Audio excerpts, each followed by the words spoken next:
ये आकाशवाणी रायपुर है। छत्तीसगढ़ी समाचार बुलेटिन के संग संगीता यादव के जय जोहार।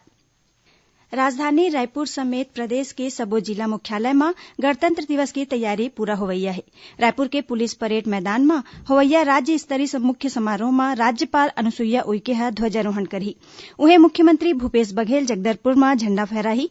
विधानसभा अध्यक्ष डॉक्टर चरणदास महंत कोरबा में और उपाध्यक्ष मनोज सिंह मंडावी कांकेर में ध्वजारोहण करके परेड के सलामी लिही। एकरे संग मंत्री जयसिंह अग्रवाल जांजगीर चांपा में, टीएस सिंहदेव अंबिकापुर में और डॉक्टर प्रेमसाय सिंह टेकाम सूरजपुर में गणतंत्र दिवस समारोह के मुख्य अतिथि होही।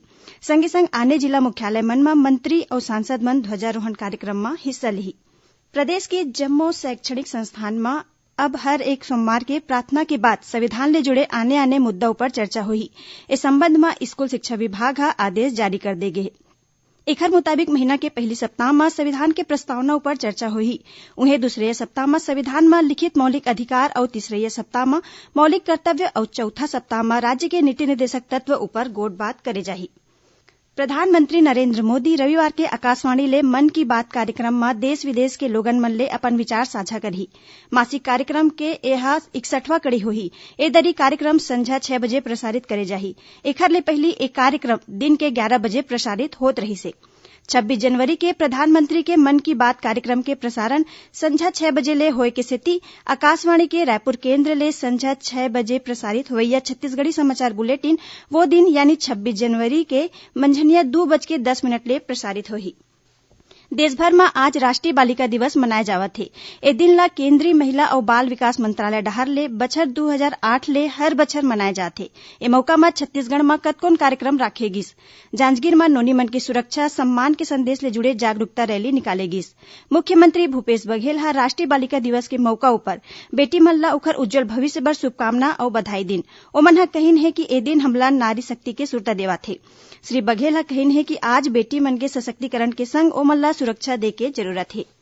उन्हें राष्ट्रीय बालिका दिवस के मौका ऊपर steel authority of India limited SAIL हा आज अपन स्थापना दिवस ला रन फॉर गर्ल चाइल्ड विषय ले जोड़िन। ए मौका ऊपर आज भिलाई इस्पात संयंत्र डहर ले 5 किलोमीटर पैदल चले के प्रतियोगिता रखे गिस। ए प्रतियोगिता में जीते प्रतिभागी मन ला बीएसपी के मुख्य कार्यपालन अधिकारी अनिबार दास गुप्ता हा सम्मानित करिन। संगे संग भिलाई इस्पात संयंत्र परिसर और माइंस में बड़ मात्रा में रुखराई घलो लगाई गिस।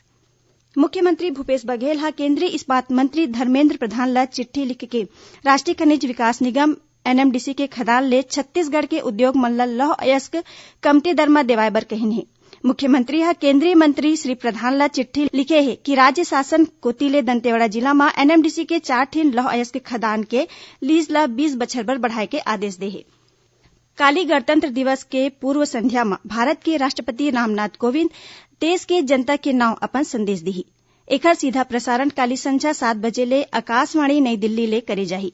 एकरे सेती आकाशवाणी रायपुर ले प्रसारित होवैया प्रादेशिक समाचार बुलेटिन काली संझा 7:05 के जगह में रतिया 9:16 में प्रसारित करे जाही।